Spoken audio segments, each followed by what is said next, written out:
My uncle sold my late father's land and said, "It's too late, the deal's done." I thought he had beaten me, but then the lawyer gave me a paper that made him instantly regret everything. It all started when my dad passed away suddenly from a heart attack. He had spent his life working on a big piece of land in Texas, just outside of Austin. It had been in our family for generations, and it was supposed to go to me. It wasn't just land, it was memories, history, and everything my dad had worked hard for. But my uncle, my dad's younger brother, saw things differently. I never trusted him. He always seemed sneaky, and my dad kept him at a distance.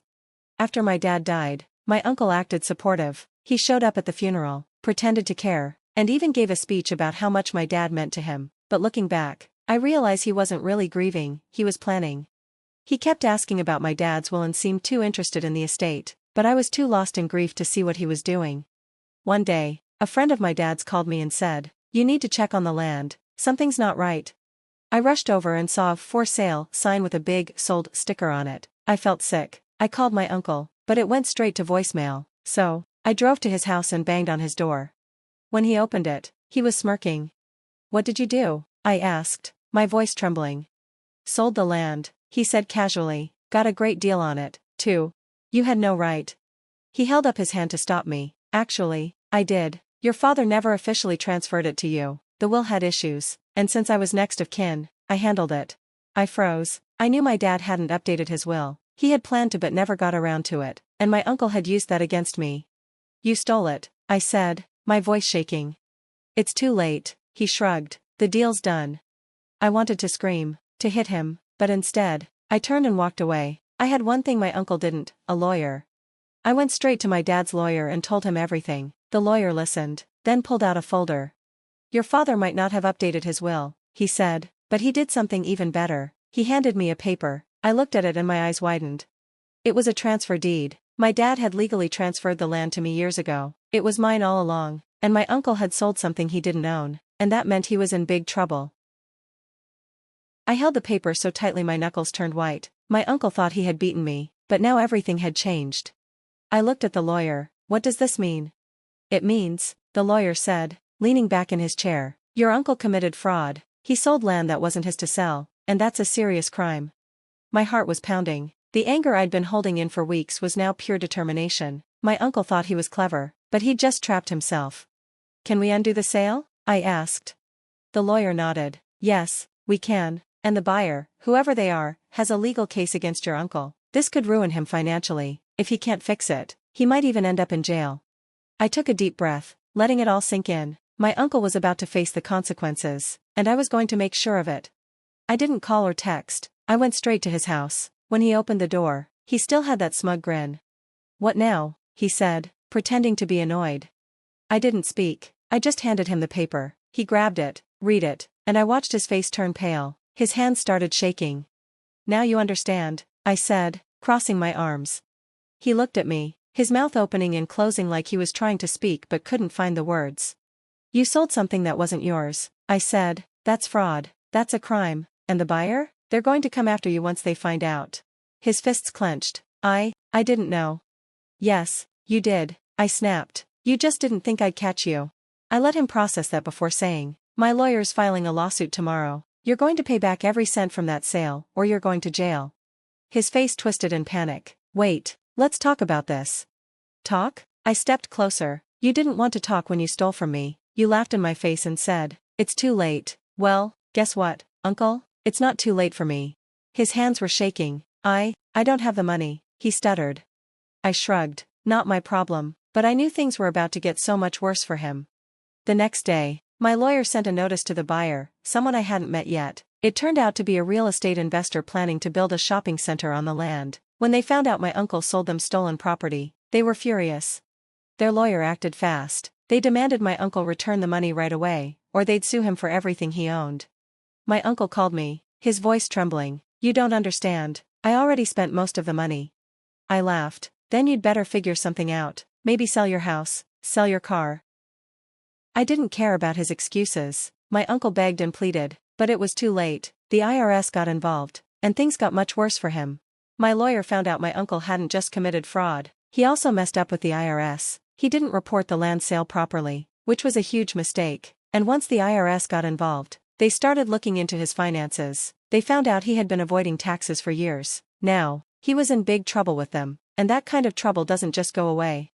I thought it was all over. I got my land back, and my uncle was drowning in lawsuits, tax debt, and regret. I figured I'd never hear from him again. But I was wrong. Months later, I got a call from a number I didn't recognize. I almost ignored it, but something made me pick up. The voice on the other end was cold. "You need to watch your back," the man said. At first, I thought it was a prank, but then he said something that made my stomach drop. "Your uncle owes me a lot of money. If he can't pay, we'll come after you instead." I froze. "Who the hell are you?" "Let's just say your uncle borrowed from the wrong people, and now it's your problem." I hung up, my hands shaking. I did some digging and found out the truth. My uncle was in trouble long before he stole my father's land. He had borrowed money from dangerous people. Now that he was broke, they were coming after me. I tried to ignore it at first, but then things started happening. Someone broke into my truck. They didn't steal anything, but they trashed the inside. Then, I noticed a black car parked near my house, always there when I left and when I got home. Then my lawyer called. "You need to be careful," he said. "Your uncle is telling people you were part of his scam. He's trying to blame you." I laughed bitterly. No one's going to believe that. Normally, I'd agree, but the people he owes money to, they don't care about proof, they just want someone to pay. I had two choices: wait for them to come after me or end this myself. I chose the second option. With my lawyer's help, I found out where my uncle was staying, a rundown motel outside of Houston. I brought a friend with me, a former Marine, just in case. We knocked on the door. No answer. We knocked again. Then we heard something, movement inside. The door opened a crack, and there was my uncle. He looked terrible, tired, scared, and shaky. "What do you want?" he croaked. I didn't waste time. "You set me up. You told them I was part of your scam." He looked like a cornered rat. I had to," he stammered. "They were going to kill me." My friend stepped forward, his voice calm but firm. "That's not our problem." My uncle's eyes darted around like he was looking for a way out. "You don't get it. They're watching right now." A chill ran down my spine. "Fix this," I said. "Tell them the truth, or I'll make sure you go to prison for the rest of your life." He stared at me, his face pale. Okay, I'll fix it." I turned to leave, but before I walked out, I looked him in the eye. "If anything happens to me, I'll make sure the police find you before those people do." He knew I meant it. I could have just walked away. My uncle was done for, broke and on the run. He lost his house, his money, and whatever dignity he had left. That should have been enough, but it wasn't. He stole from me, and tried to set me up to take the blame. I knew one thing: if he ever managed to get back on his feet, he'd do it all over again. He was like a cockroach. No matter how bad things got, he always found a way to crawl back. So, I made sure he never could. I had a lawyer, money, and the law on my side, but I wanted more. I wanted him to feel completely powerless. I started digging. My uncle's weakness was his greed. All his life, he'd lied and scammed his way to get what he wanted. Just because he was hiding out in Florida didn't mean he'd changed. A friend of mine, who was a private investigator, found out my uncle was using a fake name and working at a used car lot under the table. And, of course, he was already scamming customers with fake fees and shady deals. I called the car lot's owner anonymously and told him to take a closer look at his shady employee, gave him just enough details. A week later, my uncle got fired. But that wasn't enough. I wanted him to know it was me, so I sent him a message from a number he wouldn't recognize. "You should have never stolen from me. This is just the beginning." I knew what that would do to him. My uncle was already paranoid, always looking over his shoulder, scared of the people he owed money to. Now, he was jobless, broke, and terrified of what I'd do next. I could have stopped there, but then my PI friend found something even better. My uncle had tried to open a small roadside repair shop using a fake ID and fake business license. It was all illegal. I tipped off the Florida Department of Business and Professional Regulation. A month later, they raided his shop and shut it down completely. Because of the fake documents, he got hit with fraud charges. But here's the best part: the people he owed money to had been searching for him. When his name showed up in the legal records, they finally found out where he was hiding.